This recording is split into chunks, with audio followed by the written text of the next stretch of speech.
अरे बहू, चाय ले ले, उठ जा बेटा। अरे मम्मी रहने देती ना, मैं उठ तो रही थी। अरे कोई बात नहीं, खाने में क्या बनाना है वो बता दे। देख लो माँ, कुछ भी जो ये कहे बना लेते हैं। बेटा मैंने तो जो सब्जी थी वो काट दी है, तू बस रोटियां बना लेना। ये हर रोज सुबह का सीन था ममता के ससुराल का। एक दिन पड़ोसन कहती है, अरे बहन जी, सारा दिन काम करती रहती हो, थकती नहीं क्या आप? बहू क्या करती रहती है सारा दिन? अरे वो भी कुछ ना कुछ करती ही रहती होगी। अब इतनी भी बूढ़ी तो नहीं हूं मैं जो बैठ जाऊं कि सामने काम पड़ा है और मैं बैठ ही रहूं। अरे लेकिन बहू की तो आदत खराब हो जाएगी जब सारा काम आप ही कर दोगी। अरे ठीक है ना, कम उम्र में हमारी भी शादी हुई थी। अब आजकल के पढ़ने लिखने वाले बच्चों को सारी जिम्मेदारी लेने में भी तो वक्त लगता है। बहू है तो क्या हुआ, मेरी बेटी की उम्र की ही है ना।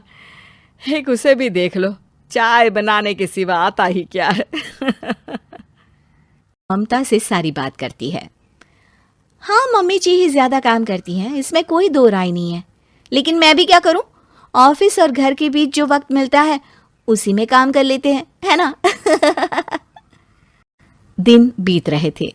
सास बहू के बीच की बॉन्डिंग अच्छी थी, लेकिन जब बहू माँ बनती है तो जो थोड़ा बहुत काम किया करती थी वो भी छोड़ देती है। बहू ये ले, तेरे लिए बनाया है, इसको खाने से बच्चा और तू दोनों स्वस्थ रहेंगे। ठीक है माँ जी। माँ जी, वो बच्चे के लिए गद्दे जो सूख रहे हैं ना छत पर, जरा ले आइए ना। तभी वहां पति आ जाता है। अरे माँ रुको, मैं ले आता हूं, तुम मेरा खाना लगा दो। माँ किचन में चली जाती है। पता है, बगल वाली डॉली है ना, वो लोग हमारी साइड के हैं। उसकी सास ने तो उसकी हड्डियों को मजबूत करने वाले लड्डू बनाए हैं। उसे भी बच्चा हुआ है ना। पता नहीं मम्मी जी क्या पानी सा उबाल कर दे देती है, मैं तो बस वही खा लेती हूँ। अरे तो तुम्हारे साइड बनता है तो तुम अपनी माँ से बोल दो, वो बना देंगी। आहा, माँ की तबीयत ठीक नहीं रहती, तुम जानती हो ना, कैसे बनाएंगी वो। अरे क्या हो गया सासू माँ को, कल तक तो फेसबुक में किटी की फोटो डाल रही थी। अच्छा चुप रहिए। डॉली की सास ने मनाया है, तुम लोगों का भी तो फर्ज बनता है। तभी वहां सास आ जाती है। ये ले बहू गर्म पानी की बोतल, गर्म पानी पीने से पेट अंदर हो जाएगा। नहीं माँ जी, गर्म पानी पीने से प्यास नहीं बुझती। अरे पी लेना बेटा। वो बगल वाली डॉली को तो जानती है ना, जो तुम लोगों के साइड की है। तेरे साथ ही उसका भी बच्चा हुआ था। बेचारे का कोई ख्याल रखने वाला नहीं, सारा काम करती है और रात में बस एक लड्डू खाकर सो जाती है। पेट तो लटक ही गया है और बच्चा तो कितना कमजोर सा है उसका। अच्छा माँ, क्या बात है, डॉली की ये हाल है। क्यों मैडम, क्या कहना है आपका? अब पता है मुझे, किसी के पास मेरी सास की तरह सास थोड़ी ना है।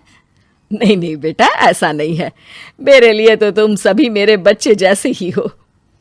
ममता को समझ में नहीं आता कि वो सास में कैसे कोई बुराई निकाले, क्योंकि हर कोई उससे उसकी सास की तारीफ ही किया करता था। एक रोज ममता के घर उसकी ननद आती है।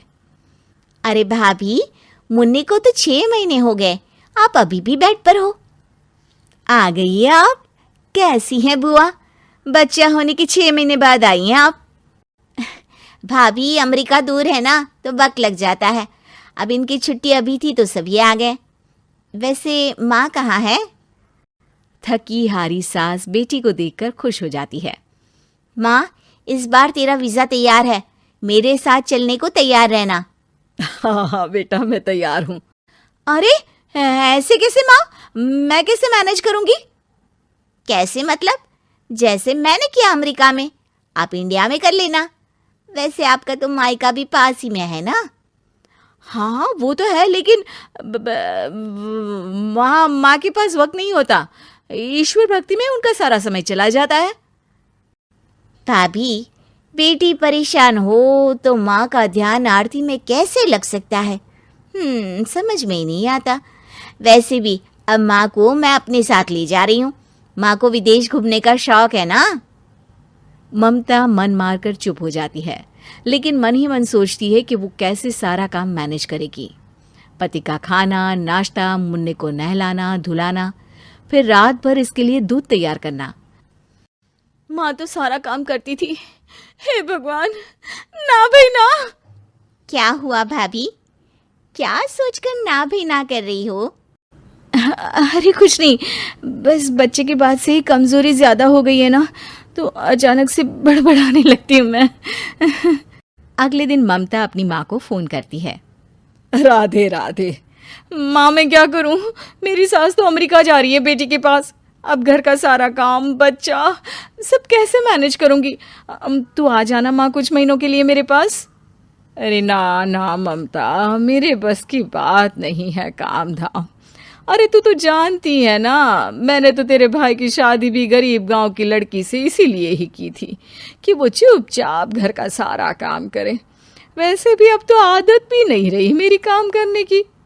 ममता को माँ पर बहुत गुस्सा आता है। ठीक है माँ, देख लूंगी मैं, लेकिन मेरी मुसीबत के वक्त आप मेरा साथ नहीं दे रही है।